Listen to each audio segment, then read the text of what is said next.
Hello and welcome.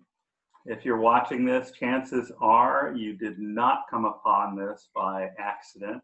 Chances are you were looking for something from Greece literatura, or if en français, that would be Gris literatura.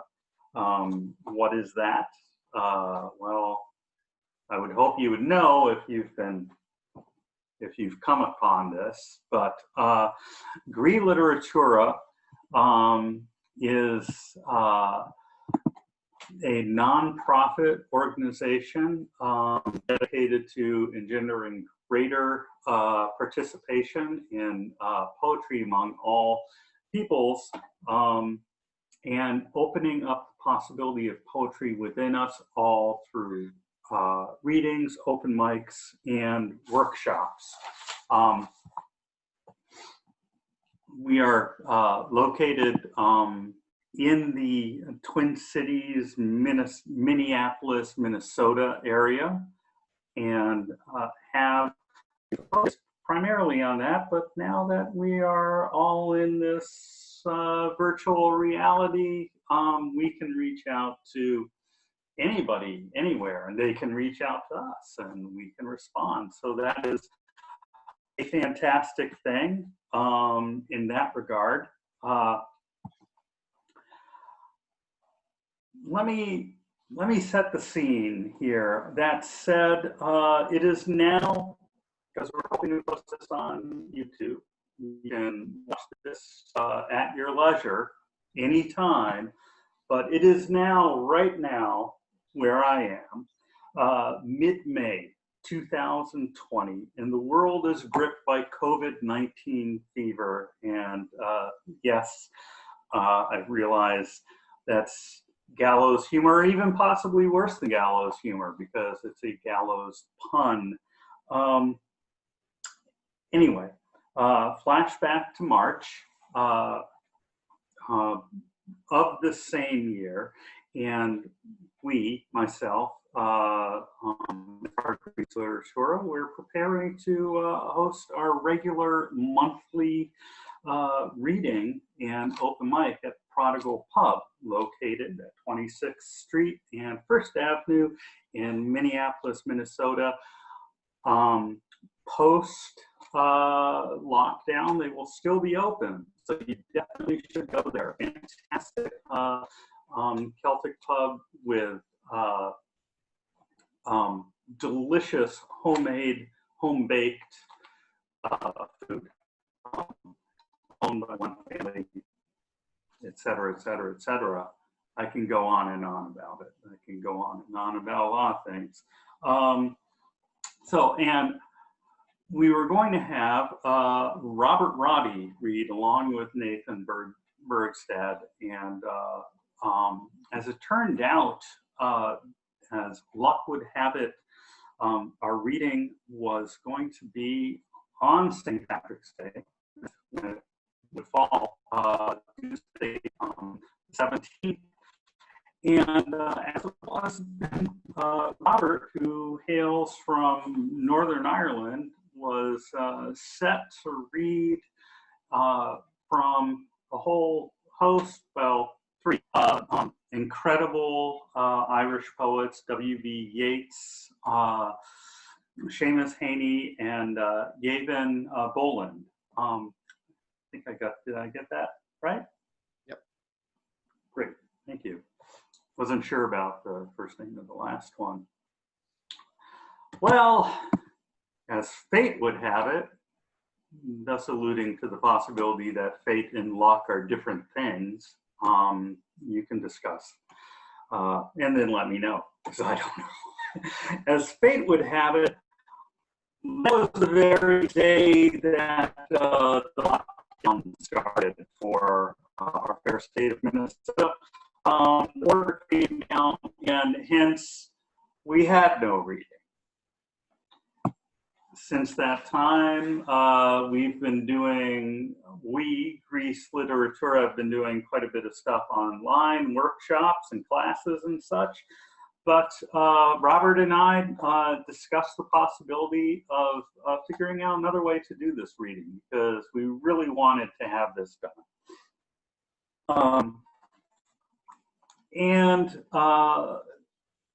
kind of figured out that what we really wanted to do was a bit deeper dive into than what a reading would generally afford us to discuss.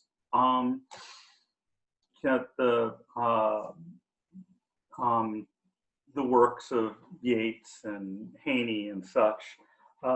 So we've decided to do that. For this right now, this is that. We're going to do a deep dive and discussion on works that Robert has chosen to read. It's a little different than what he had chosen to read before, and we'll probably discuss that as well. Let me just introduce you. Robert Roddy was born in Belfast, Northern Ireland, and grew up there during what is colloquially known as the Troubles, a sectarian war which was endured for 30 years. He moved to St. Paul in 1986 and has practiced psychiatry there ever since.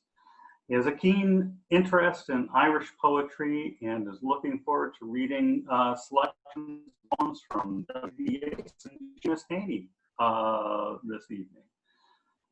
And I will now turn it over to Robert Roddy. Thanks, David, and thanks for organizing and arranging this and facilitating something I like to do, which is to read and share Irish poetry. As you said, we were planning on doing a celebration of Irish poetry for St. Patrick's Day, and a virus circumvented that possibility. So for the last 8 weeks, like everybody else, we've been in somewhat of a lockdown, and the world is facing a crisis. So I thought it might be an opportunity to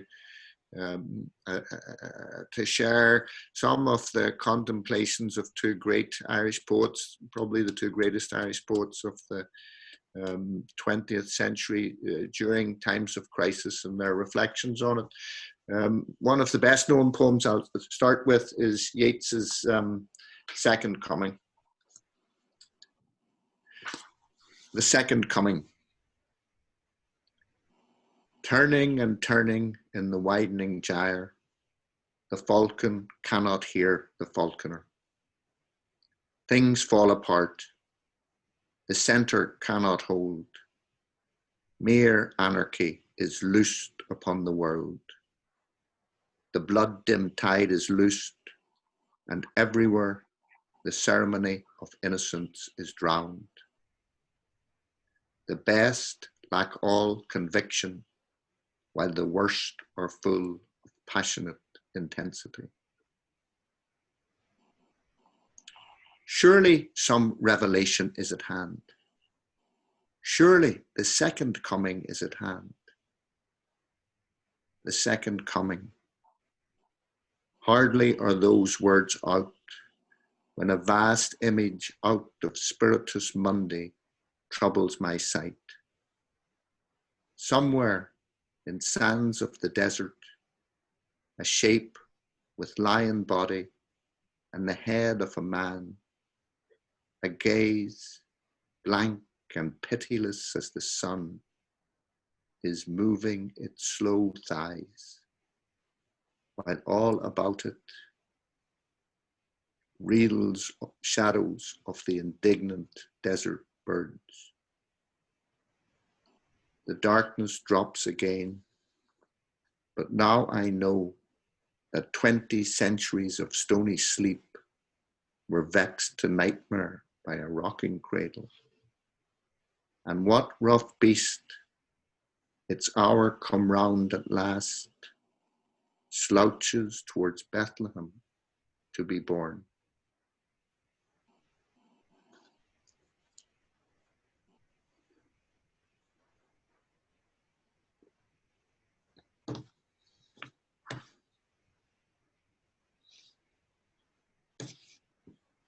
So David, did you have any questions or comments on?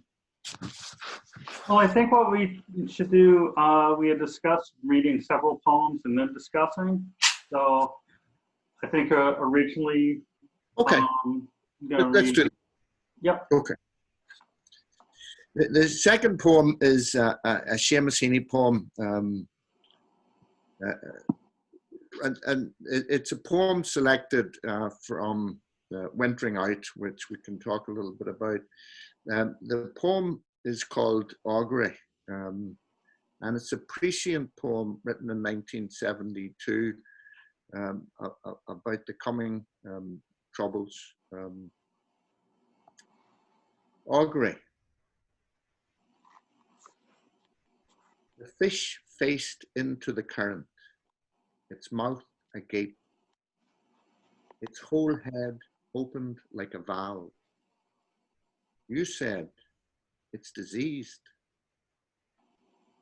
A pale crusted sore turned like a coin and wound to the bottom, unsettling silt off a weed. We hang charmed on the trembling catwalk.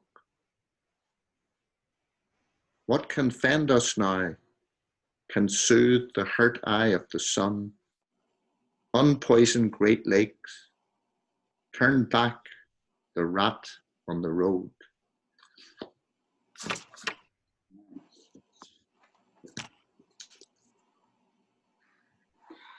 Well, certainly the Second Coming is quite a famous poem, especially that in there, what rough beast, its hour come round at last, slouches towards Bethlehem to be born. But you follow this up with augury, and for you, is there like a link in the symbolism or the imagery between those two? Why those two to begin? Okay. Both these poems are written at times of crisis. The Second Coming was first printed in 1919, and it was written just after the First World War. It was written after the Easter Rising in Ireland and the coming War of Independence. It was written also during the Spanish flu, which was the last great pandemic. Yeats's wife at that time was recuperating from the Spanish flu. She was pregnant at the time, and at the time, 70% of women who were pregnant didn't survive. So it was written at a time of world crisis. Augury was written in 1972. Seamus Heaney had been forced to leave his home in Northern Ireland and take refuge in the south of Ireland. It was the worst time of the Northern Ireland Troubles. We'd had Bloody Sunday, where the army had turned their guns on unarmed civilians, and Black Friday, where a series of civilians were blown up. So it was a very dark time. So both these poems are written at dark times, and both poems speak not particularly to the specifics of those troubles, but the general condition of man, and to some extent in Yeats's poem, the general condition of the universe, and man's relationship with his own nature, how the soul, within the soul, the spirit and the nature have become separated. The falcon cannot hear the falconer. And in Heaney's poem, man's mistreatment of the earth, Heaney was a farmer, born, and father was a farmer, held a small holding, and so their relationship with the land was central to their existence. And by this time he had travelled and he had witnessed the global pollution. The poem's prescient about global warming, and it's also prescient in its last line about the coming of a plague if we don't take better care of the planet. So these two poems have a certain prescience to them. Yeats's poem also speaks to Yeats and his wife. At that time were deeply involved and committed to a work he was doing, which was eventually published as The Vision, A Vision, which is an astrological, philosophical work where he focuses on aeons. The aeons were periods of time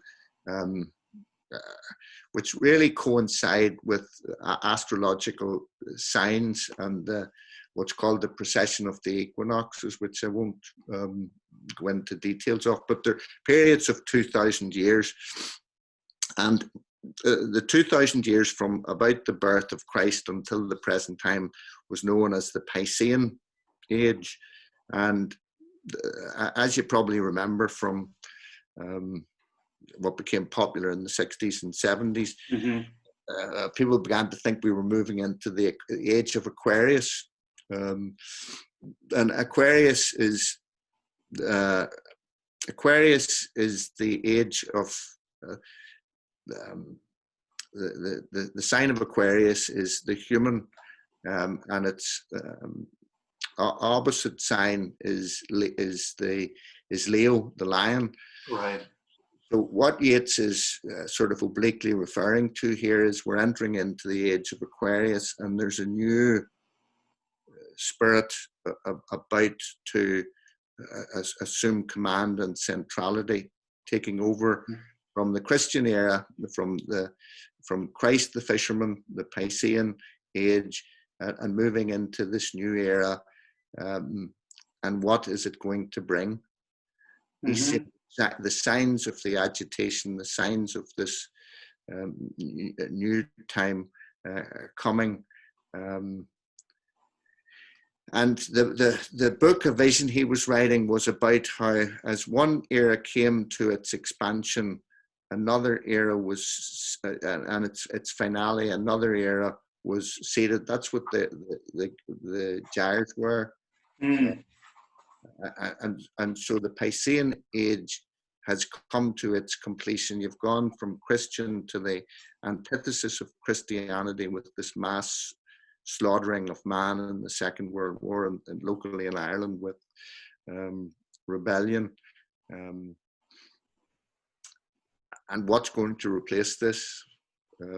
His image is of something quite dark. Heaney, in his poem,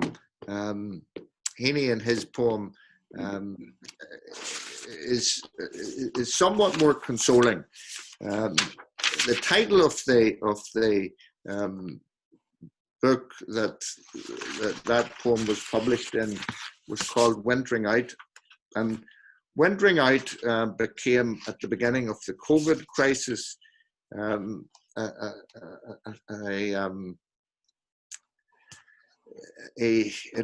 some of his comments on the title. He was interviewed on the title Wintering Out, and what he said about it, he was asked about the dark times, and he said, if we winter this one out, we can summer anywhere. And seems very appropriate for now. That has become a catchphrase in Ireland. It's posted all over the place. From an old farming custom of putting the cattle out to pasture. And what he said about the title is, no spring was being promised, but I still didn't think of the title as despairing. Beasts standing under a hedge, plastered and wet, looking at you with big patient eyes, just taking what came till something else came along. It is meant to be, I suppose, comfortless enough, but with a notion of survival in it. And the sick fish in the poem Augury speaks to the sick soul of man at the time. The fish being a symbol for the soul. And what he's saying at the end of that poem is, man, if they do the right thing, can fend off what's coming. If they can begin to take better care of the planet, some of these problems, which... Well, there's the whole rat on the road going back to, I mean, the historical memory of the Black Plague, even. Of the plagues, yeah. That's what's recalled in the last line. Yeah, that's exactly right. Now, it's interesting to me that the Second Coming has such a sense of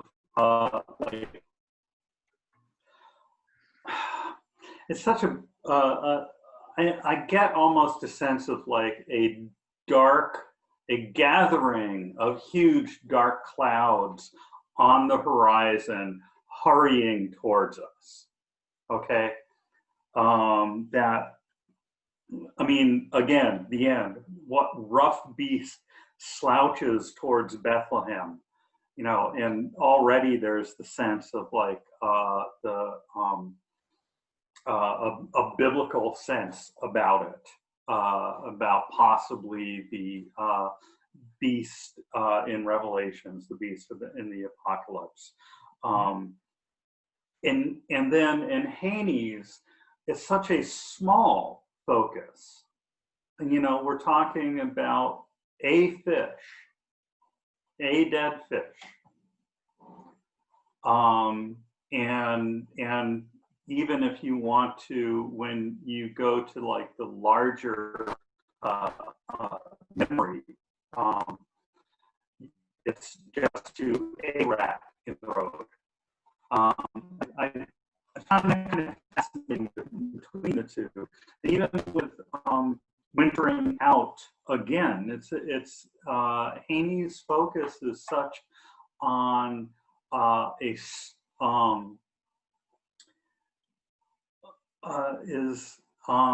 so minute.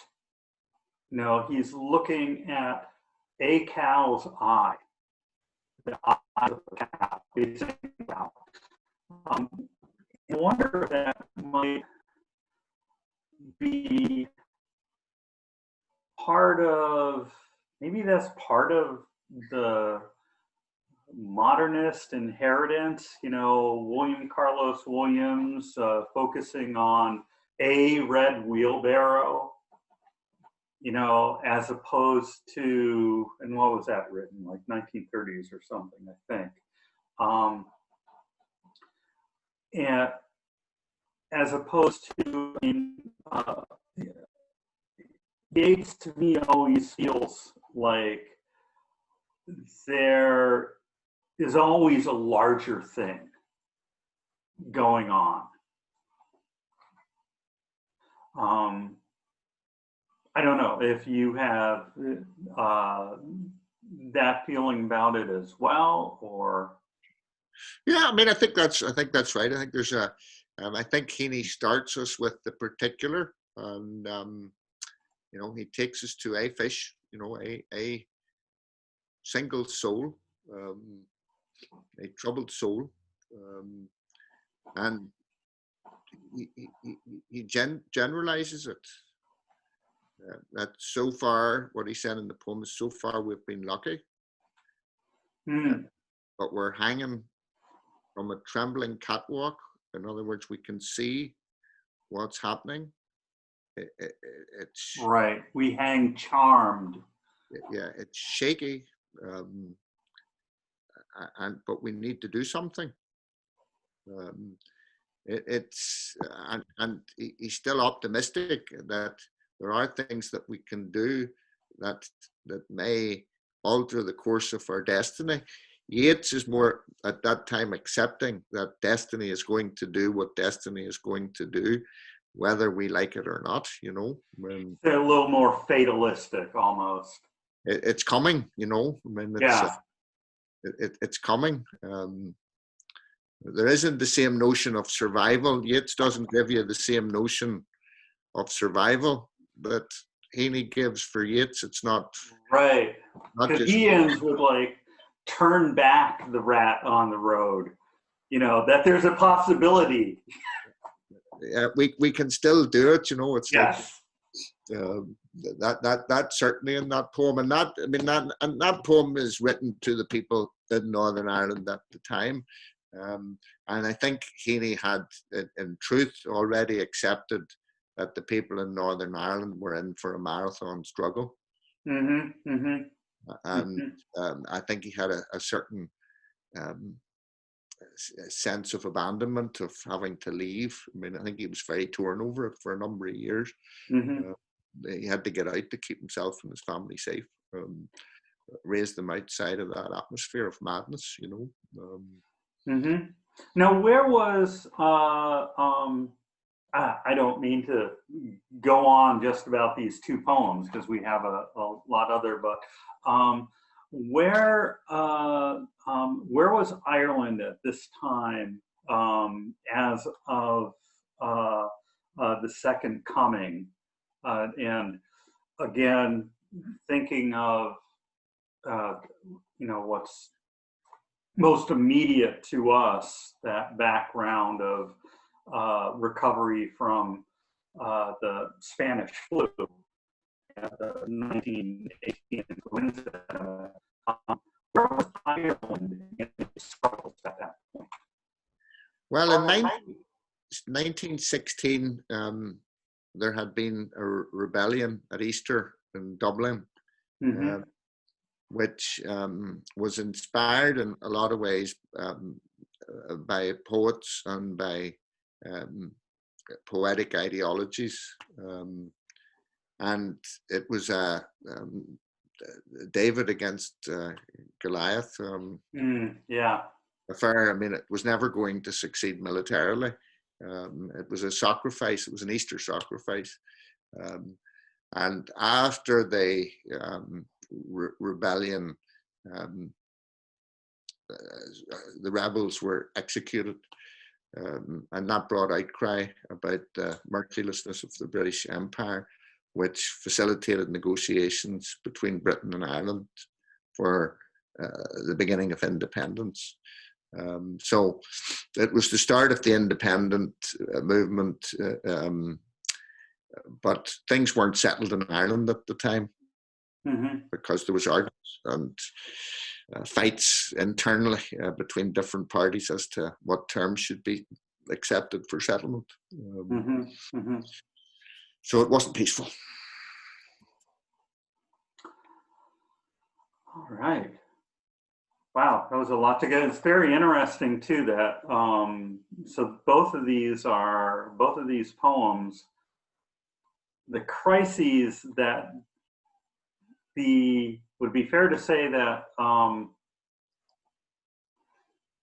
the crises that both of the authors, Yeats and Heaney, wrote these of were primarily of a political, social, and possibly military bend. At one level, I think also the other level is that both of them are reflecting on the crisis of the soul of man, you know. When I think that's, you know, I think the sick fish represents a sick soul, and I think the falcon and falconer becoming separated and no longer in communication, is Oh, right. nature Yeah. and spirit no longer being connected. So I think both these poems start out um, with the same diagnosis of the human condition. Okay. Wow. What do we have next? After all that. All righty. Okay. So the next poem is Sailing to Byzantium. And then Beowulf, and then Anything Can Happen. So it's quite a long, a long reading. All right.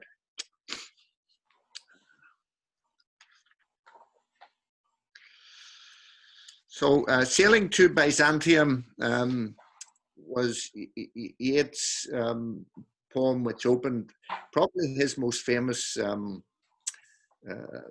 poetry volume, The Tower. Right. It marks a transition in his career from his love poetry and his nature poetry to much more deeply philosophical poetry, and poetry reflecting man and man's journey through history and connection with the universe. So Sailing to Byzantium. That is no country for old men, the young in one another's arms, birds in the trees, those dying generations at their song, the salmon falls, the mackerel crowded seas, fish, flesh or fowl, commend all summer long, whatever is begotten, born and dies. Caught in that sensual music, all neglect, monuments of an aging intellect. An aged man is but a paltry thing, a tattered coat upon a stick, unless soul clap its hands and sing, and louder sing for every tatter in its mortal dress. Nor is there singing school, but studying monuments of its own magnificence. And therefore I have sailed the seas and come to the holy city of Byzantium. O sages standing in God's holy fire, as in the gold mosaic of a wall, come from the holy fire, Pern and Gyre, and be the singing masters of my soul. Consume my heart away, sick with desire, and fastened to a dying animal, it knows not what it is, and gather me into the artifice of eternity. Out of nature I shall never take my bodily form from any natural thing, but such a form as Grecian goldsmiths make of hammered gold and gold enameling to keep a drowsy emperor awake, or set upon a golden bough to sing to lords and ladies of Byzantium of what is past or passing or to come. And Beowulf is a poem which sort of reflects a little bit our current crisis. Beowulf was an 8th or 9th century Anglo-Saxon poem about a possibly mythological or imagined situation in Denmark. And Denmark had reached the pinnacle of its civilization and prosperity, the greatest economy ever.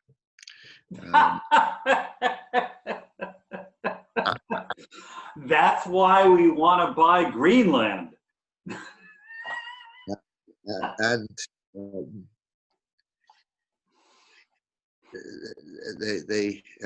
Halfdane, who is the head of who's the king at the time, builds a great hall to celebrate this new found prosperity. Okay. Brings craftsmen from all over the world, and they sing in this great hall every night about their prosperity and about their great, they brag about their great accomplishments and all that they have achieved, and this wonderful, wonderful situation that they have built for themselves. And in the marshes, there's a beast who is ticked off by their bragging and their celebrations, and decides, the beast decides they've had enough of it. So they decide to bring it to an end. And I should say before you start, just for everybody, where the translation you're reading is Seamus Heaney's translation of it. Seamus Heaney did a translation of the Anglo-Saxon poem in 1999. It's fantastic. And I would advise, if you want to buy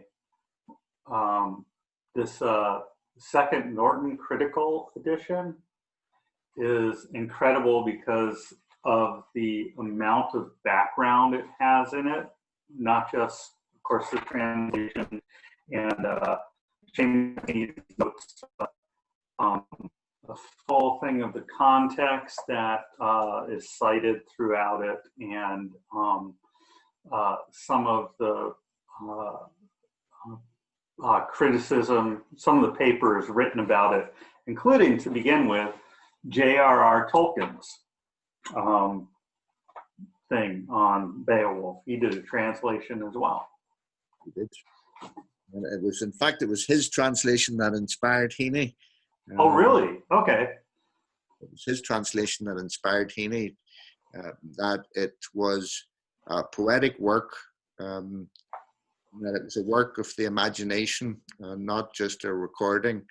And that spurred Heaney on to think it should be translated into a modern language, because it still held its relevance to this day.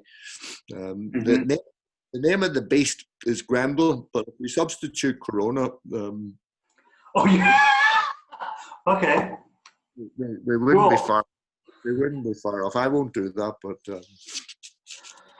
we're going to start at, I think, line 115, correct? Line 115. So this is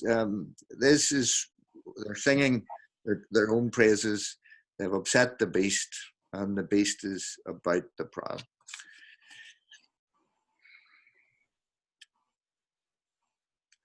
So after nightfall, Grendel set out for the lofty house to see how the ringdanes were settling into it after their drink.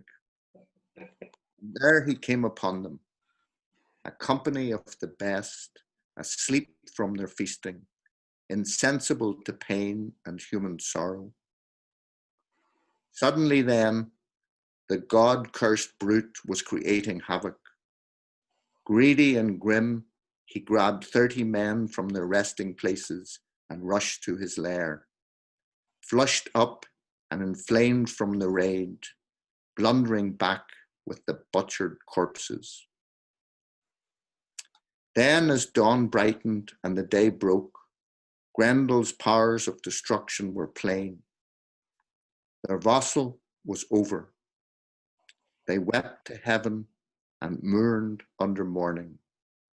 The mighty prince, the storied leader, sat stricken and helpless, humiliated by the loss of his guard. Bewildered and stunned, staring aghast at the demon's trail in deep distress. He was numb with grief, but got no respite. For one night later, merciless Grendel struck again with more gruesome murders. Malignant by nature, he never showed remorse. It was easy then to meet with a man shifting himself to a safer distance, to bed in the bothies, for who could be blind to the evidence of his eyes, the obviousness of that hall watcher's hate? Whoever escaped kept a weather eye open and moved away. So Grendel ruled in defiance of right, one against all, until the greatest house in the world stood empty, a deserted wallstead. For 12 winters, seasons of woe, the Lord of the Shielding suffered his load of sorrow. And so, before long, the news was known over the whole world. Sad lays were sung about the beset king, the vicious raids and ravages of Grendel, his long and unrelenting feud, nothing but war. How he would never parley or make peace with any Dane, nor stop his death dealing, nor pay the death price. No counsellor could ever expect fair reparation from those rabid hands. All were endangered. Young and old were hunted down by that dark death shadow who lurked and swooped in the long nights on the misty moors. Nobody knows where these reavers from hell roam on their errands. So Grendel waged his lonely war, inflicting constant cruelties on the people, atrocious hurt. He took over Heorot, haunted the glittering hall after dark. But the throne itself, the treasure seat, he was kept from approaching. He was the Lord's outcast. These were hard times, heartbreaking for the Prince of the Shieldings. Powerful counsellors, the highest in the land, would lend advice, plotting how best the bold defenders might resist and beat off sudden attacks. Sometimes at pagan shrines, they vowed offerings to idols, swore oaths that the killer of souls might come to their aid and save the people. That was their way, their heathenish hope. Deep in their hearts, they remembered hell. The almighty judge of good deeds and bad, the Lord God, head of the heavens and high king of the world, was unknown to them. Oh, cursed is he who in time of trouble has to trust his soul in the fire's embrace, forfeiting help. He has nowhere to run. But blessed is he who after death can approach the Lord and find friendship in the Father's embrace. So that troubled time continued. Woe that never stopped. Steady affliction for half-day and sun. Too hard an ordeal. There was panic after dark. People endured raids in the night, riven by terror. The last poem I'm going to read in this section is a little poem by Seamus Heaney, which was commissioned after 9/11. And he translated Horus Ode, Ode 134, written, it was said, after Horus had witnessed thunderstorms emerging from a clear blue sky and wondering if he had not paid adequate attention to the gods. So after 9/11, Heaney did a translation of this. Anything can happen. after Horus, Odes 134. Anything can happen. You know how Jupiter will mostly wait for clouds to gather head before he hurls the lightning? Well, just now he galloped his thunder cart and his horses across a clear blue sky. It shook the earth and the clogged under earth, the river Styx, the winding streams, the Atlantic shore itself. Anything can happen. The tallest towers be overturned, those in high places daunted, those overlooked regarded. Drooped beak fortune swoops, making the air gasp, tearing the crest off one, setting it down, bleeding on the next. Ground gives, the heavens' weight lifts up off Atlas like a kettle lid. Capstones shift, nothing resettles right. Telluric ash and fire, spores boil away. Mm.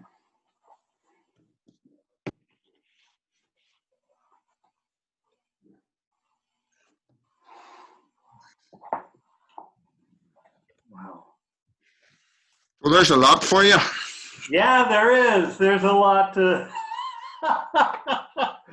a lot to go through on that. Now, the Heaney poems you have, I mean, especially with the whole thing of going from Grendel to the telluric ash at the end of Anything Can Happen, and knowing that the background of that is 9/11. Let me bring it up here again. I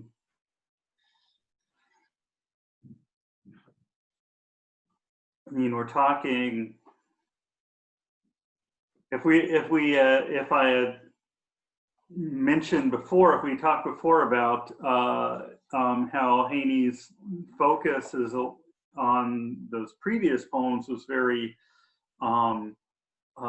minute and commonplace, the way that poetry had been set in motion in the modernist era. Here you have Jupiter and lightning and the thunder cart and his horses and the river Styx and the Atlantic shore itself and fortune and the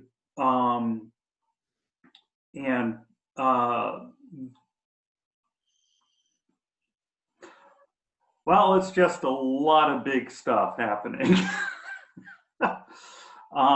You know, the capstones shifting, the ash from the earth, the fire spores boiling away. And I think that kind of goes, I mean, I can see where that comes definitely with Grendel. I mean, doesn't really say, but isn't Grendel supposed to be a dragon? Or isn't that one of the ways of reading what Grendel was?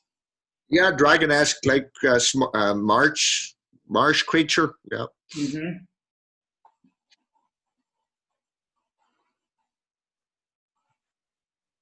So, but I don't see. Okay, so what is the connection between those two for you and sailing to Byzantium? What's the connection between those two poems and sailing to Byzantium? Okay.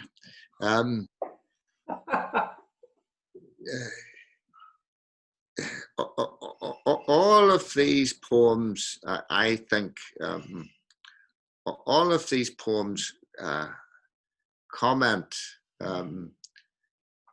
It's like Carl Jung said that if you're going to change the world, you have to start with yourself. Mm-hmm. You can only change yourself. So Yeats's poem,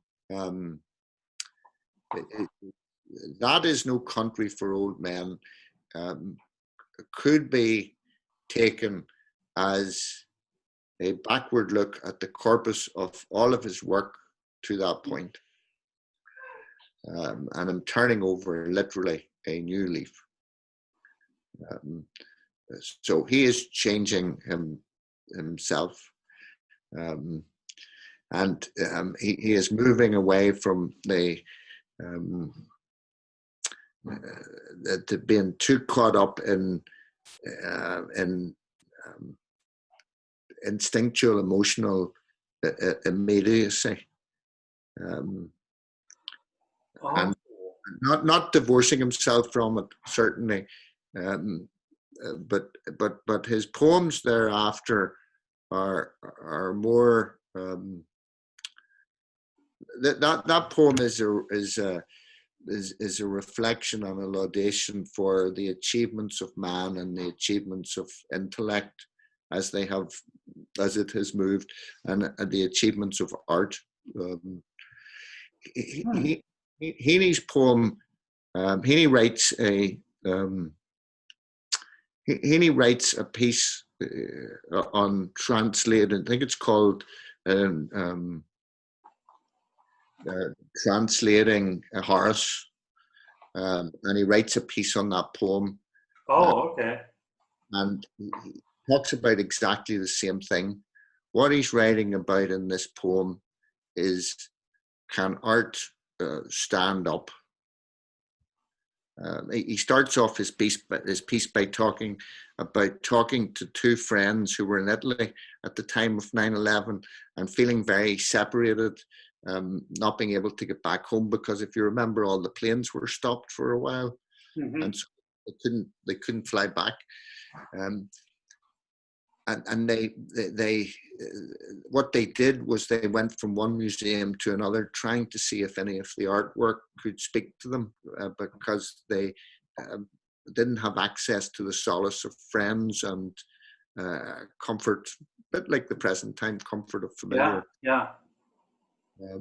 So both those poems are about the capacity of art to stand up to crisis. And the Grendel poem, I think, it speaks for itself, because it speaks to our. It speaks all. It could be written about our crisis. It doesn't take a lot of translation. You don't have to be too metaphorical about it, to see how it accords with what we are going through at the present time. And that knowledge that what we're going through is something that man has been through and endured is one of the things which sustains us through the terrors of it, that it isn't new, that we're not the first to encounter it, that we're equipped, that we're equipped within our connectedness with each other and within our own minds to be able to survive it and get through it.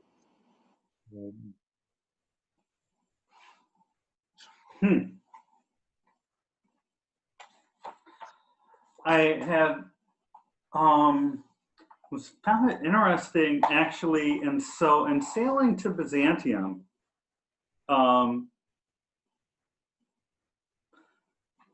given what you said about he turning his back on what he thought, if I have this right,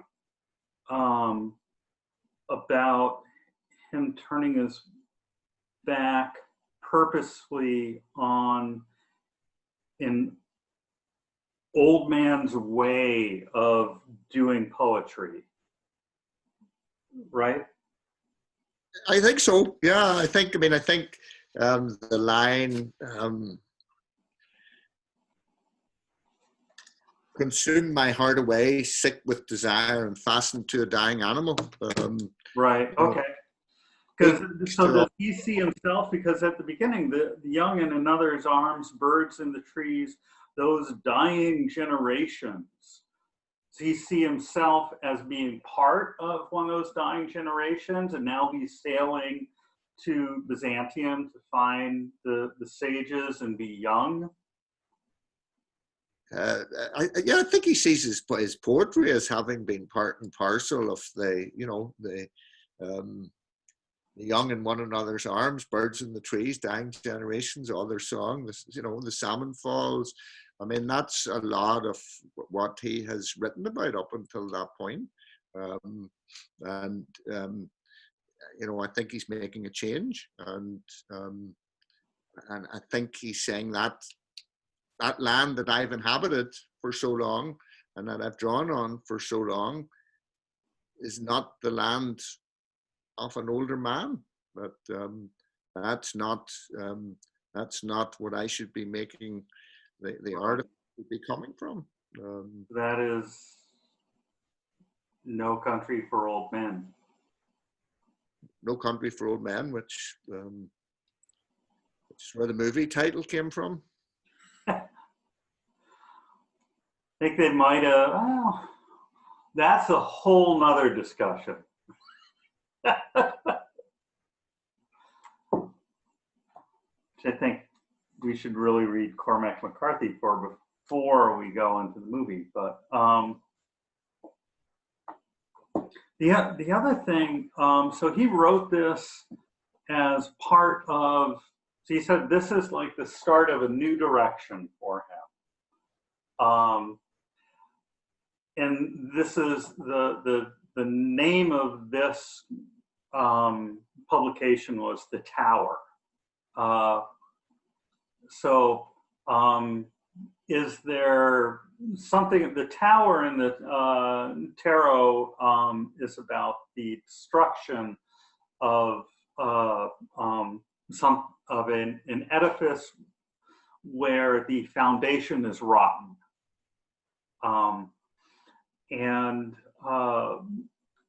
Is that something, is that part of that change? Do you get a sense that he was thinking of that? Because I know that, we've talked before how that Yeats was interested in the tarot and such.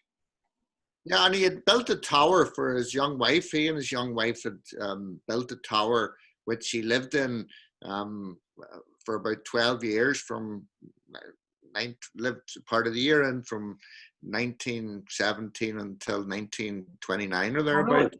Oh, really? And it was an old Norman tower, so it was it had the history. It had been built, by the colonizers, and it had been a protection of the colonization of the local people. So the top of the tower did symbolize the colonizers. The base of the tower did symbolize the local people. There is that symbolism to some extent in it, but I don't think that he thought the base of where he was coming from was rotten, or that it's in any way even a criticism of it. I think it's more an acceptance of, his stage in life, that he does not. It's the opposite of wanting to be the oldest swinger in town. Rather than stand and wear your tight jeans, you accept. You accept your aging. And so I think Yeats is making a commitment, which he always did. Yeats made and remade himself. It's one of his great strengths, and accepted what was coming at him. And we'll read a little later, Cuchulainn Comforted, which he writes sort of on his deathbed. I mean, right. He made drama of whatever stage in life he was in. He lived, he was a dedicated poet or artist who made whatever was in front of him. Whatever dirt was in front of him, he made gold from it. He was an alchemist, And so that's what he's speaking to. And there's a huge amount of alchemy toward the end of the poem, where they're talking about gold, of icons for the emperor to reflect on, and the imagery of the golden, icons in the mosaics. He's trying to find that integration that he feels he no longer has. Yeah, I don't know that he doesn't have it any longer. I don't think there's any despair in it. I think that there's an acceptance in that poem. Okay. I don't think it's a criticism of anything. I think it's more just an acceptance of, that was my party, now this is my party, Okay. That I celebrated that yesterday, I'm going to celebrate this tomorrow, Mm-hmm. That's more what I think it is with them. Okay. And it's also, I think, a little bit about, again, I think there's a little criticism of current society, that it doesn't value the intellectual and artistic work of the common people in Ireland had taken over the country from the colonizers. It had been reclaimed during that time. He had sat in the Senate for 6 years. Oh, yes, yeah. His wisdom was not really well welcomed or integrated into the new state policies and procedures. He really felt he was among shopkeepers, people who counted things rather than thought from an artistic perspective, or integrated an artistic perspective. And he would have been riled about that to a certain extent, and you can hear that in it. That is no country for old men, this country that you're now creating. I'm going back to a time, Byzantium. He said in a BBC interview about Byzantium, about this poem, might help answer your question a little bit. In 1931, he wrote it for a BBC broadcast. I am trying to write about the state of my soul, for it is right for an old man to make his soul. And some of my thoughts about that subject I have put into a poem called Sailing to Byzantium. When Irish men were illuminating the Book of Kells and making the jeweled croziers now in the National Museum, Byzantium was the center of European civilization and the source of its spiritual philosophy. So I symbolize the search for the spiritual life by a journey to that city. Mm.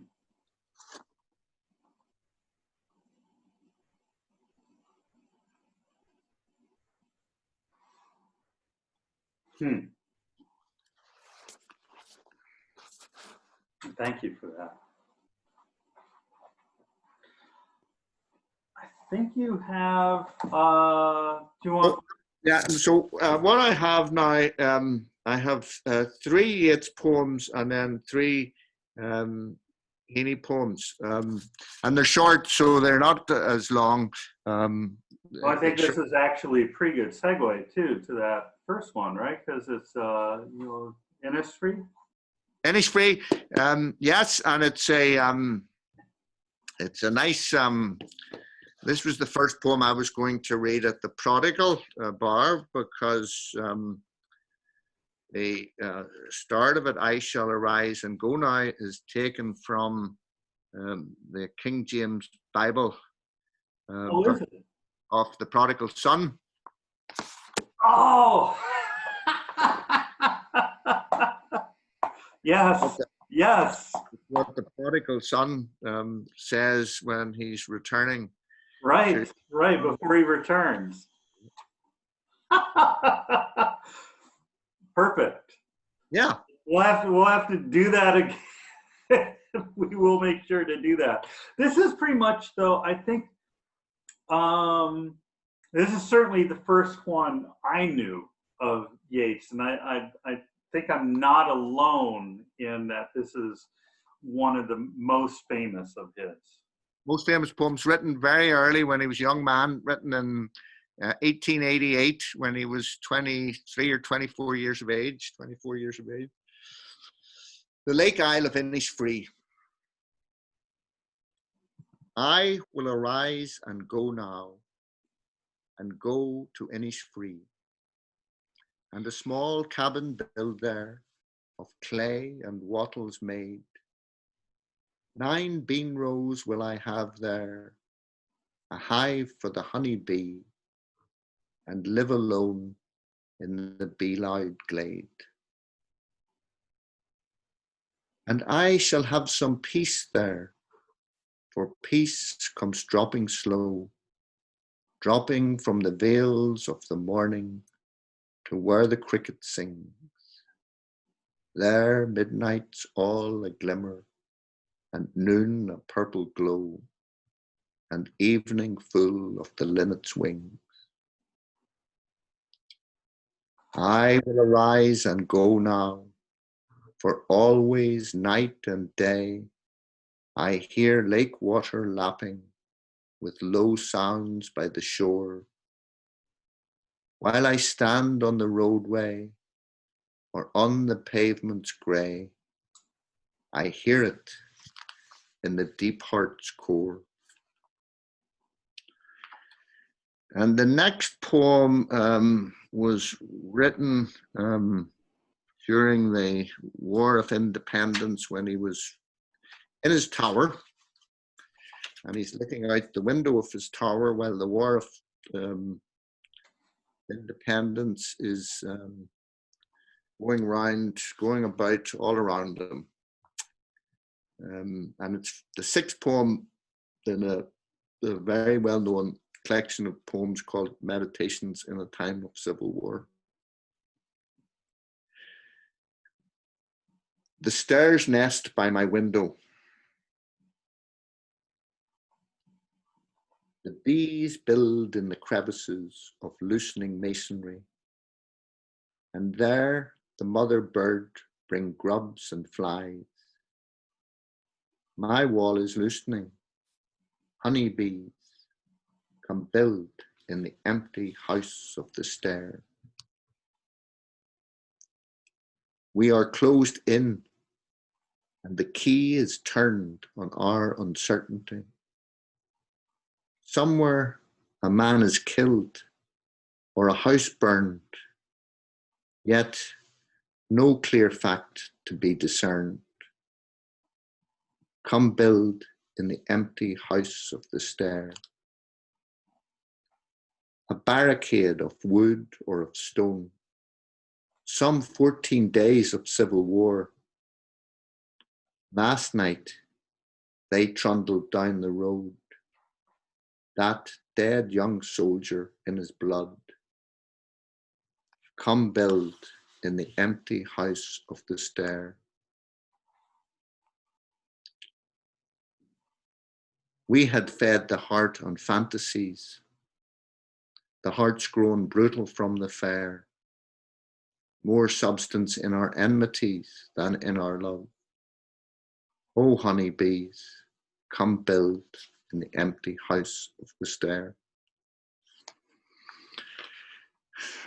And the 3rd poem I'm going to read is written on January 13th, 1939. He was on his deathbed when he wrote this.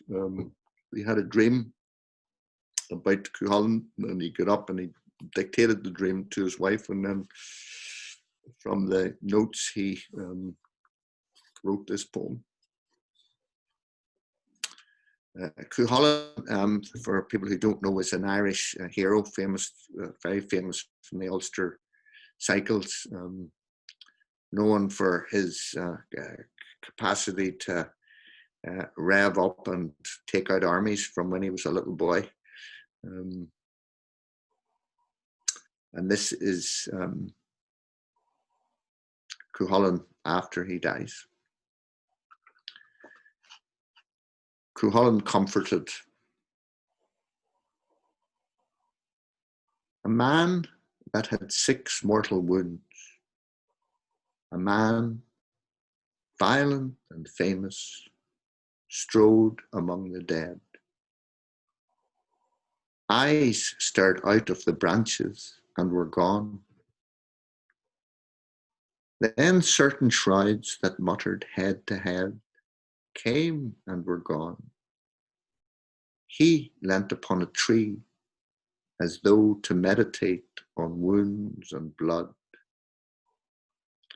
A shroud that seemed to have authority among those bird-like things came and let fall a bundle of linen. Shrouds by 2 and 3 came creeping up because the man was still.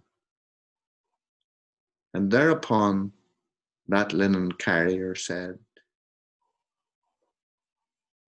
"Your life can grow much sweeter if you will. Obey our ancient rule and make a shroud. Mainly because of what we only know. The rattle of those arms makes us afraid. We thread the needle's eyes, and all we do, all must do together." That done, the man took up the nearest and began to sew. Now must we sing, and sing the best we can. But first you must be told our character. Convicted cowards all, by kindred slain, or driven from home and left to die in fear. They sang, but had nor human tunes nor words, though all was done in common as before. They had changed their throats and had the throats of birds.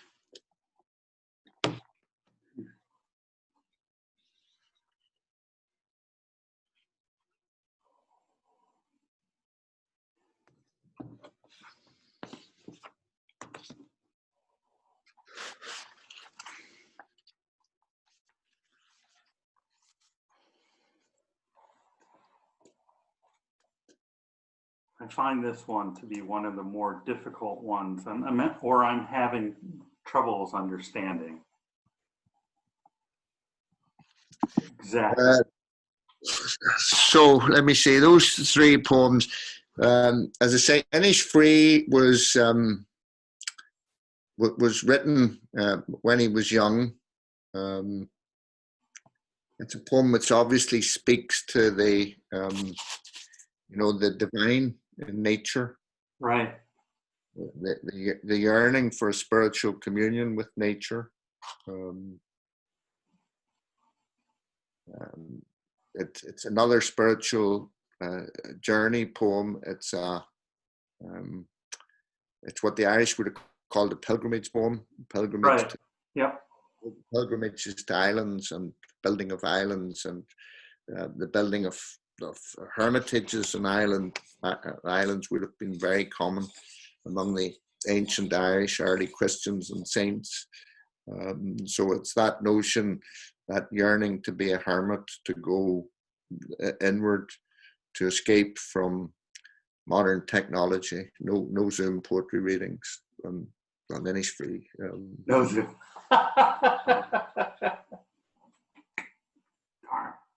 The Hermit's Quest, the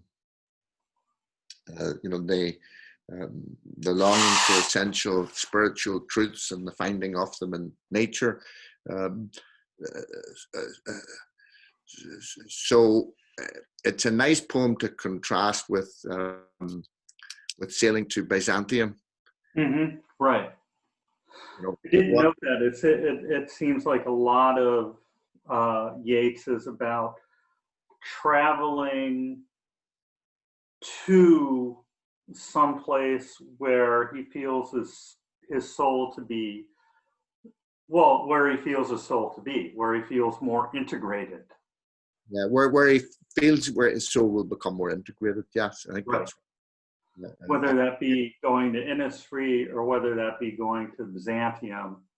yeah, yeah. Um, and yeah, Star's Nest at My Window. Star's Nest at My Window was a poem that that he wrote shortly before he got the Nobel Prize. Yeats got the Nobel Prize in 1925, I think. And when Heaney got the Nobel Prize 70 years later in 1995, and he read this poem at his Nobel acceptance speech, and he commented on it, and his comments were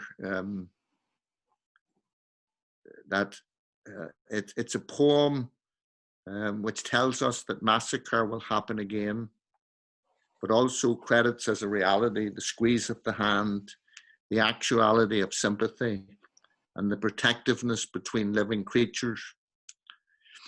And it satisfies the contradictory needs which consciousness experiences at times of extreme crisis.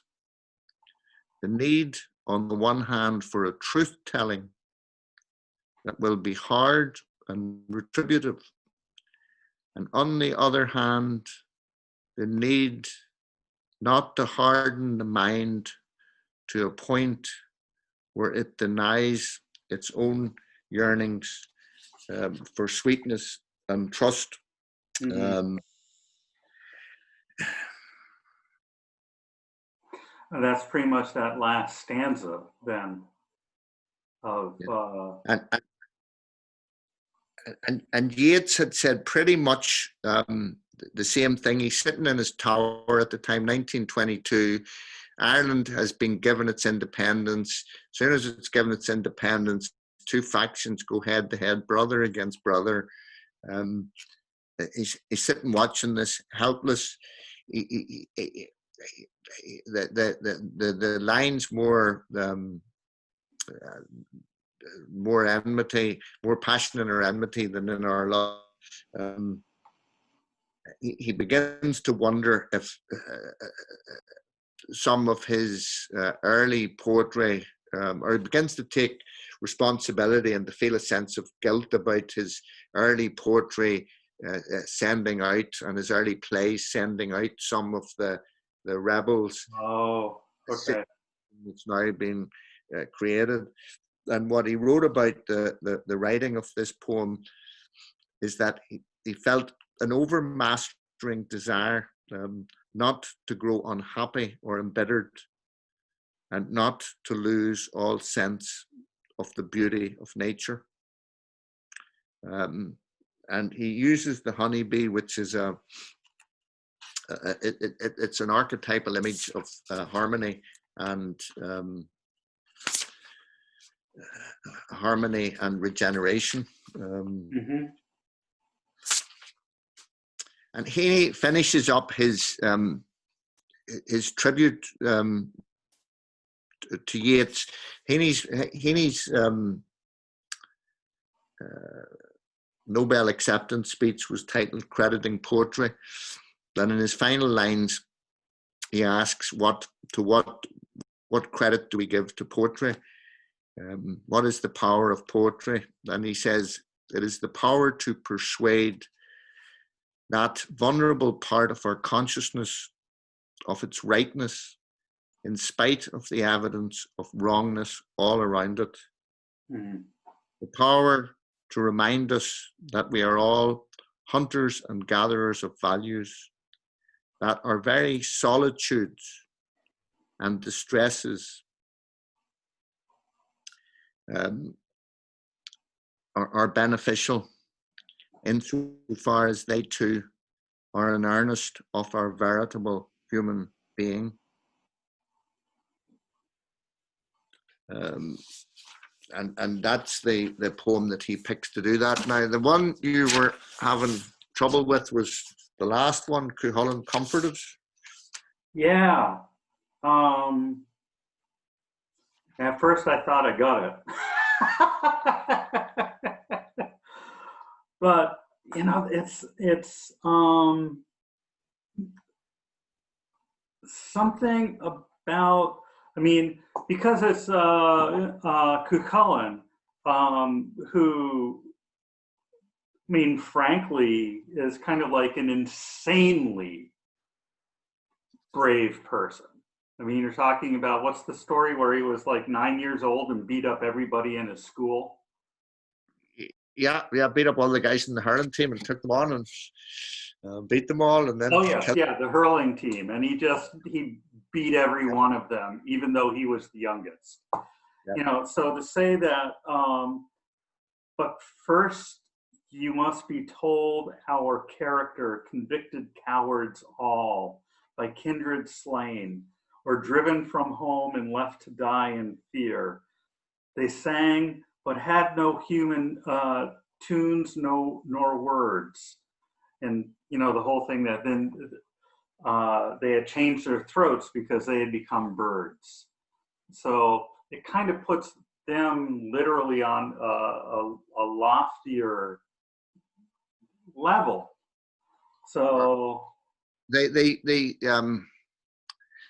the poem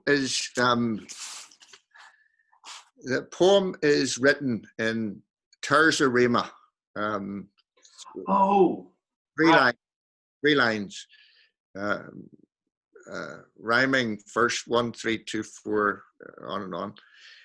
Which the first time and only time Yeats used it in the whole corpus of his work. Really? Yep. And terza rima, and it was 2 weeks before he died. He's on his deathbed. So who does he invoke to write his death poem? Dante. Right. I was going to say, terza rima is the Divine Comedy. Dante's Purgatorio. And what happens in Dante's Purgatorio? You're brought down to people whose egos were the opposite of your own. You meet your opposite, and the two blend together and make sweet music, make sweet song. He's dramatizing his death. He's envisaging himself as the poetic Cuchulainn, which I think many people would credit him with his courage. I mean, there's a little piece just been done, commissioned by the Abbey Theatre. The Abbey Theatre commissioned 50 writers to write pieces for the COVID-19 people locked up in their homes. Oh, really? And then gave actors to read, and then published the whole thing, 12 hours of these little 10-minute reflections from inside the confinement of the COVID-19 situation. And Edna O'Brien, the writer, wrote a piece on Yeats, and she wrote it about his response to the outcry about Synge's play, The Playboy of the Western World, which was shown in the Abbey, and everybody went berserk about it. It exposed the primitive nature of the Irish psyche, how it was still very pantheistic, still believed in the old gods, and it showed that at core it was very different. It was very alienated from Roman Catholicism, and there was an outcry about it. And the 3 directors sing it, so they arranged to have somebody had to stand up and talk to the masses about the play to defend it. And there was Yeats, Lady Gregory, and Synge were the 3 participants. Synge got sick and took to his bed. Lady Gregory got on a train and went back to the west of Ireland to Coolpark Estate. And Yeats went out single-handedly and addressed the mob and told them, "You should be ashamed of yourselves." um, Lady Gregory helped him found it, didn't she? she, did, Wasn't she was the founder, wrote some of the, yep, yep. But he was the one who stood up when the whole moment of the theatre was on the line, whether it was going to survive or not. He stood up to the crowd and he said, "Catch yourselves on," you know. So Yeats earned the right to consider himself the Cuchulainn of the Anglo-Irish Irish literature and poetry, and so when he goes into purgatory, he's paired up with cowards, and it's about the dissolution, in the spiritual journey that he's been on throughout these last 3 or 4 poems that I've read. The spiritual journey ends with the death of the ego. Oh, okay. So what are they knitting? Okay, so then my understanding, so he's Cuchulainn and or Cuchulainn. In my interpretation of it, now it can be interpreted. This is certainly not any absolute interpretation. Well, right, but he's talking like a third person narration. A man that had 6 mortal wounds. That's Cuchulainn. Yeah. After his last battle. That's it. Mm-hmm. Yes. Where I think he got totally duped by somebody. Yeah. Yeah. So, rough way to go. So he's with his mortal wounds, striding among the dead, and comes upon these people knitting a shroud, and says he has to knit a shroud. So is almost the whole act of knitting that, interweaving threads, kind of that part of another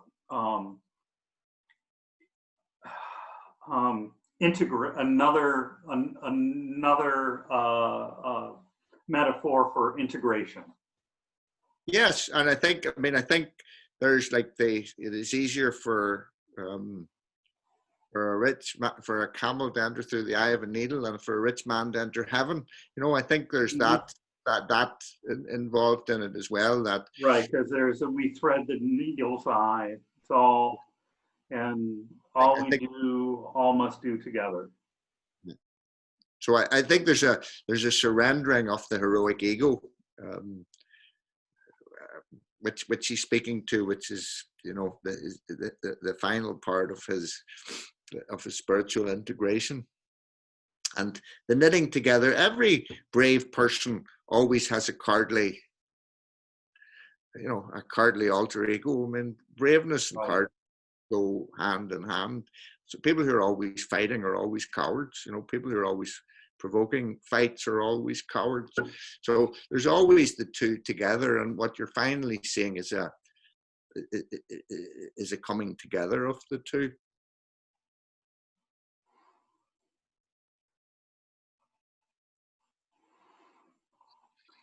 Thank you very much. I've always loved that ending. They had changed their throats and had the throats of birds.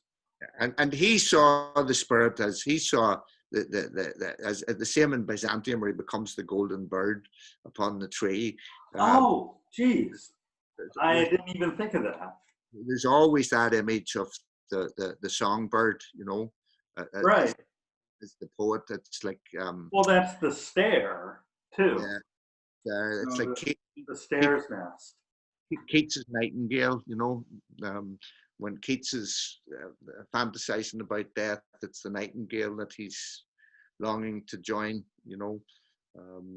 So I think that fantasy among poets to become part of the bird's song is the ultimate of the art, Definitely. I mean, that's I, I think most poets would agree that, or even composers. I mean, Messiaen, all he did was try to translate bird song into music. Yep, yep, yep. Well, you have some Heaney for us to close with. The last three poems are Heaney's poems written toward the end of his life. Heaney went through a period. He had a big change in his poetry too. Maybe slightly younger than Yeats, but Heaney's early poetry was all weighted down by the troubles. They dragged on him, and in the mid-80s, he went through a transformation. He wrote a book called Station Island, which is about a visit to a purgatorial island in the north of Ireland, an imaginary journey, and he wrote 12 poems, which what he called were getting rid of waste and cloudiness, which had weighed on him and held him back from the troubles. And he emerges from it with a sense of lightness and a capacity, as he says, to walk on air against his better judgment, to believe in miracles, and to believe in the human being and human creativity and poetry to facilitate miracles. Now, the first two poems are written after he had a stroke. Oh, I didn't realize he had a stroke. He had a stroke in 2006, which fortunately affected the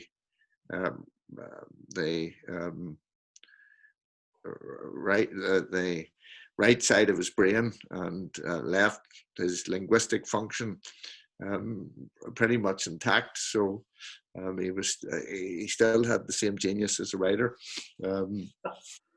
And the first poem that I'm going to read, the three poems are really, I think, what they call out to me, what they invoke in me, is an attitude of gratitude about how crisis calls on us to remember how lucky we are and what we still have. And I think all three of these poems have that as something which holds them together. Is the last book of poems he wrote after his stroke was called The Human Chain, and he said that miracle, the first poem, is a very central part of it. After he had his stroke, he was carried down the steps by a couple of poets that he knew, and so the poem starts out with a reflection on that particular moment. And I'll read the three of them. The second poem is Human Chain, and the last poem is Nonce Words. Miracle. Not the one who takes up his bed and walks, but the ones who have known him all along and carry him in. Their shoulders numb, the ache and stoop deep locked in their backs, the stretcher handles slippery with sweat, and no let up until he's strapped on tight, made tiltable, and raised to the tiled roof, then lowered for healing.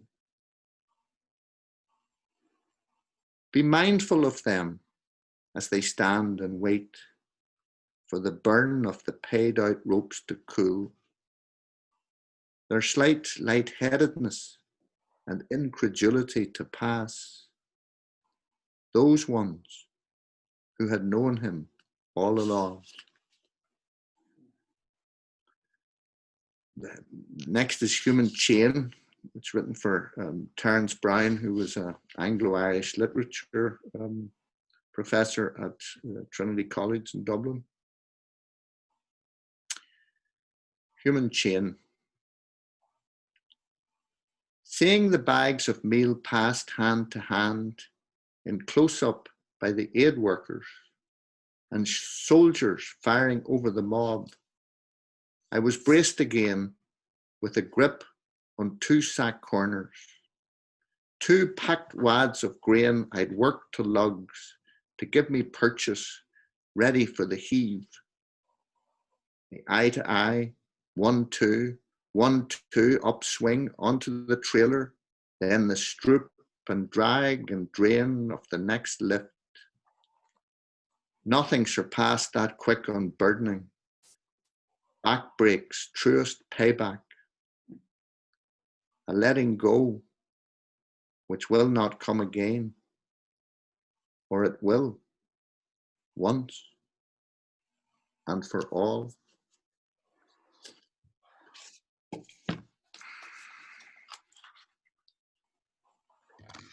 Nonce Words is a poem where you can imagine ourselves seated next to him as he's driving back from Sligo or Donegal to Dublin, down through the centre of Ireland, probably in the morning. It's in or around solstice time, winter solstice, when the day reaches its shortest time. And he mistakes a road sign and finds himself driving to a little town called Derrylin, which means the grove of the blackbirds, and he turns back east. Nonce words. Nonce means words which are coined to describe a one-off situation. They're neologisms, new words which one invents to describe a singular experience that language has no word for. Nonce words. The road taken to bypass Cavan took me west, a sign mistaken. So at Derrylin, I turned east. Sun on ice, white floss on reed and bush, the bridge iron cast in an advent silence, I drove across. Then pulled in, parked, and sat breathing mist on the windscreen. Requiescat. I got out, well hopped up, stood at the frozen shore, gazing at rhymed horizon. My first stop like this in years. I blessed myself in the name of the nonce and happenstance, the who knows and what next, and so be it.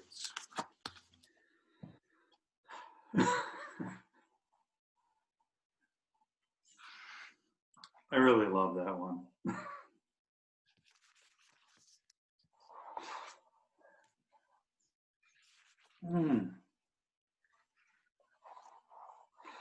So, yeah, as I say, Miracle is a very appropriate poem for the, I think, for the current moment, where we don't have a cure, you know. Mm-hmm. And so anyone who gets ill, their hands are in the hands of those who don't necessarily work these cure by blessing, but by lifting and by sweat and by backbreak. Oh, right. So you see a lot of that in these celebrations of healthcare staff. But I think the poem is also his gratitude. The whole book, The Human Chain, is about his gratitude to all that has come before, his parents, his ancestors, the poets from his past that he has taken from. The whole book is an expression that the miracles that he has created through these poems, he has done it with a vast amount of help from humanity, that which has always been there before, those that have always been around. And so he's very much linking up his poetry with the gifts from others, even though it's a solitary experience. He said in a commitment address that he gave to the University of North Carolina, that it is through our solitudes we are linked together. That it's when we're solitary and when we can experience through inward looking the humanity of all, that we become capable of being linked. So that poem, I think, speaks to speaks to that linkage between people, between the past, the people around them.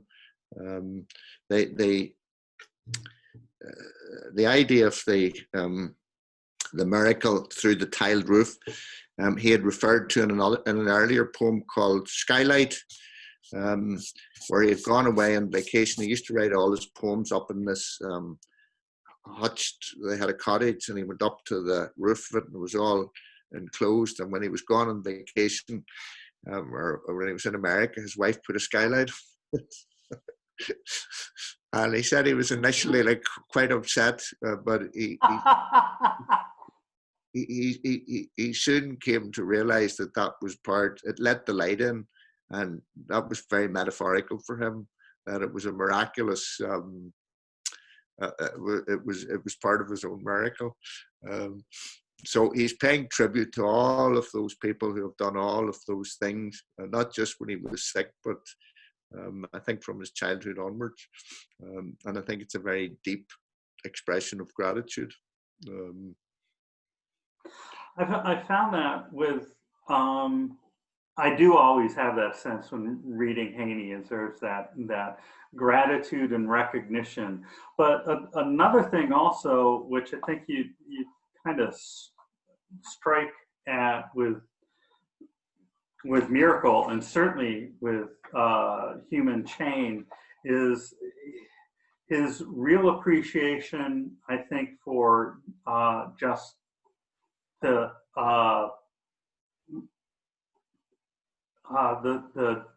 non-poet, the people who, in Miracle, these are the people who, raise someone up, shoulders numb, etc., but they're doing the work. Yep. And certainly in Human Chain, I mean, he's just part of that work, from one to another, heave the bag onto the truck, that quick unburdening, back breaks, truest payback. And in a way I find the poem Human Chain to be the most obvious and concrete rendering of that human chain that we really all do depend on. Yep. Absolutely, and how interconnected we are. And I think, this disease, shows the dark side of that, the people passing a disease from one to another. It shows the interconnectedness of people. I think there's a thing called 5 degrees of Kevin Bacon or something, which 6 degrees. 6 degrees of Kevin Bacon, yes. Where, everybody is connected through 5 other people, Mm-hmm. And so we're all very closely linked, for better, for worse, you know, whether it's backbreak or, and I think the other thing which that poem speaks to is, you know, what's going on at the moment with like response to this disease, as to whether it's separate or whether it's together, whether we're, you know, the disease is certainly not showing any geographic boundaries or political boundaries. No. The disease is pretty indiscriminate, but you know, there's a suggestion in that maybe our humanity should also be indiscriminate, and that we should, you know, share with one another and not fight over, you know, intellectual rights for, you know, a cure. Right. Okay. Yeah. Do you think that's getting in the way? I mean, not to bring us way off topic, but I mean, you are in the medical profession. I would have a different view of it, but I just think within that, poem, there's a definite sense of sharing the load, and that moving from one person to another is how you get. I mean, it's a very old farming image about how meal was moved and then how it was used to distribute food to the poor, and which is the image used in the poem. So no, I think there's a great need for individuals and boundaries as well as collectives. I think that's another lovely tension that there isn't an easy answer to. Mm-hmm. I think if you tried to blend everybody together, you would do away with creativity, you know. So right. No, there's that necessity for the you know, solitude and individuality. But yeah. And the same with countries. There's a necessity to, you know, to define oneself. That solitude is a definition of, and whether you do that in a family, in a person, so you get different ripples going out from it, you know.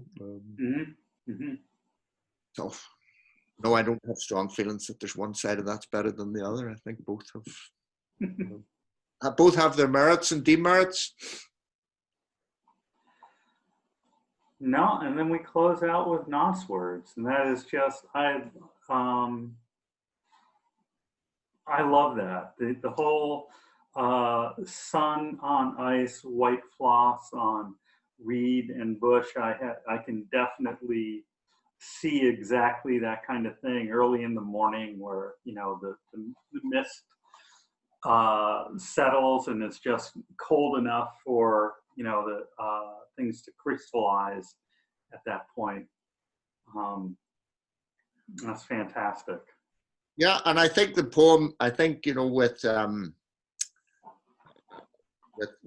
COVID-19, we've all become, you know, preoccupied with numbers of dying people. You know, it's coming up on the screen, how many people got infected, how many died, what the mortality ratios were. I mean, we've become, I mean, this is the road which has taken us down into the consciousness of death, which is where the poem starts out, that, you know, that the poet recognizes that he's been, he has been, as he's getting older, he has been, maybe preoccupied's a strong word, but very much in the presence of the consciousness of death. And he makes this Freudian slip where he takes the wrong road sign and he ends up in the grove of the blackbirds. And he says, maybe I'm going the wrong way here, you know. And he turns around, and as you say, the world lights up. And can we do that? Can we take our preoccupation? Because this is the turning point where we need to do it. We've been locked up. Each of us are getting in our own way and looking every day at the death rates. When I call home, they're telling me how many people have died, and I call home in Ireland, I hear, they ask me how many have died here and what the death rates are, and it's all, you know, we're all disease and death. And can we turn can we turn around and see the bridge? The bridge. And he turns east too, into the rising sun. Into the rising sun. Yeah. Now, there is a word here, if for those who are following in a book or something, requiescat. Can you explain that? It means rest in peace. It's what's written on tombstones. So that's the R.I.P. R.I.P. Yep. I got out well hacked up. Hopped up means well dressed, like hat and coat and. Oh.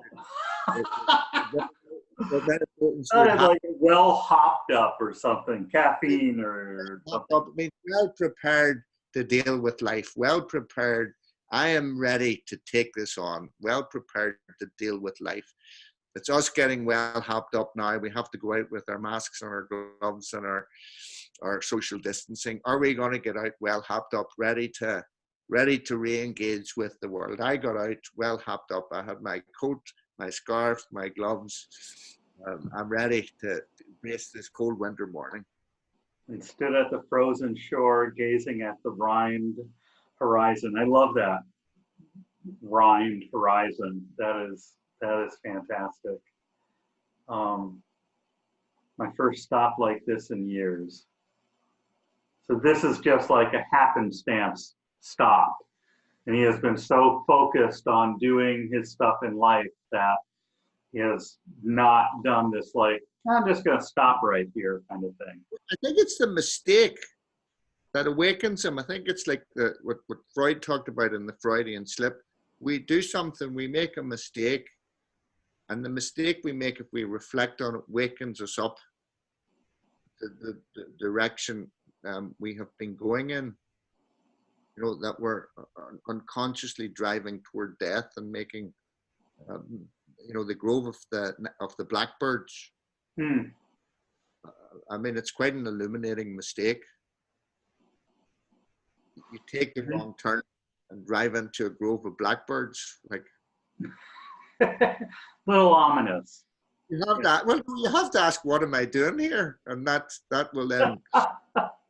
How did I end up here? I thought I was going somewhere else. When I get here, when I'm driving back to Dublin, you know.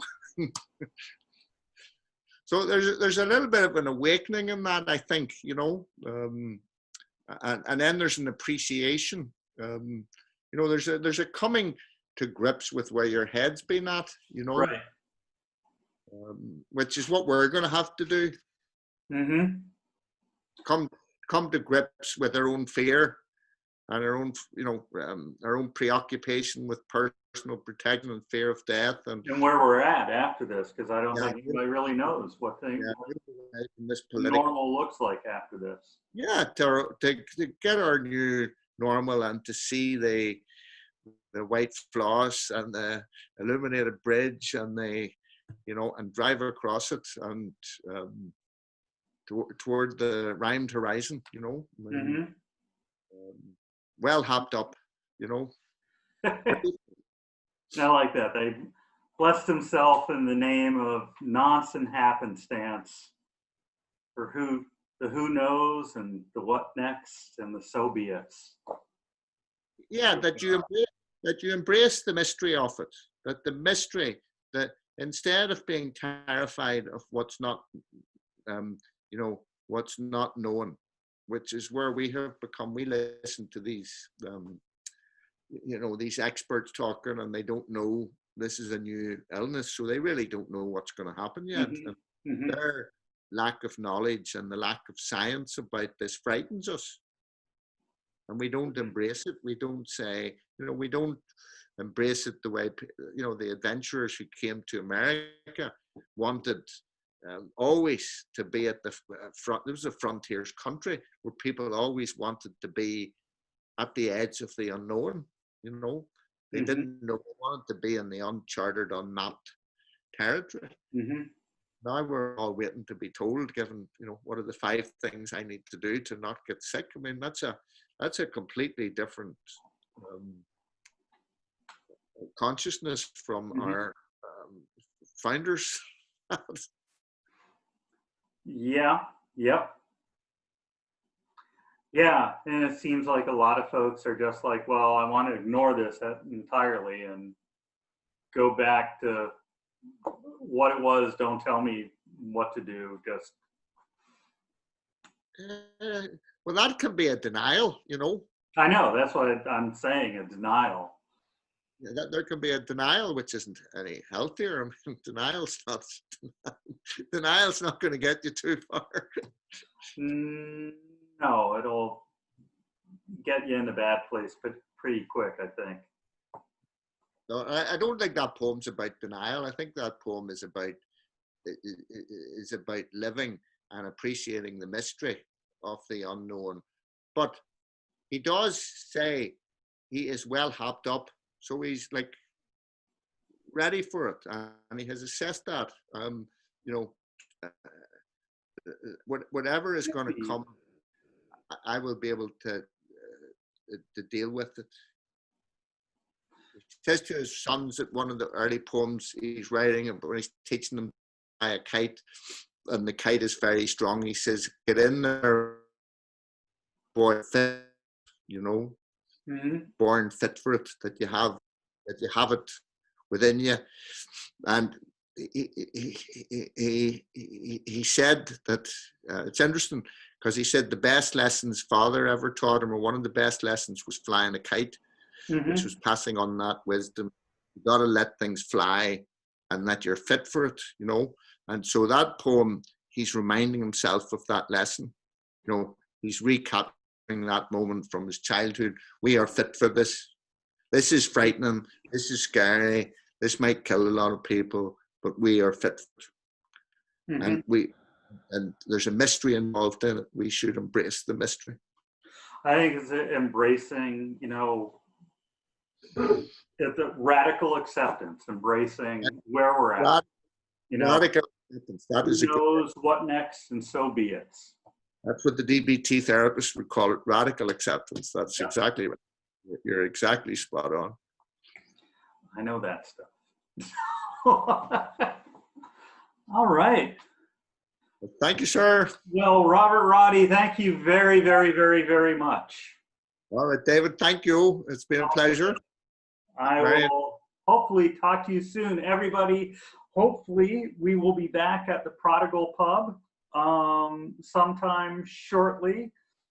We are recording this mid-May, and I know that they have, at this point, they're still riding out the lockdown, so they should be back in operation. As soon as we do something, if you are following Greece Literatura on Facebook, or if this is in the future enough that you are actually following this on the web with greaseliteratura.com, you will be made aware of, especially if you sign up for our mailing list, you will be made aware of when we are finally back there, and all of our other stuff. And if we post any more YouTube videos and stuff like that, you will know, and we will see you then. Thank you. David. Thank you, Robert. Yeah.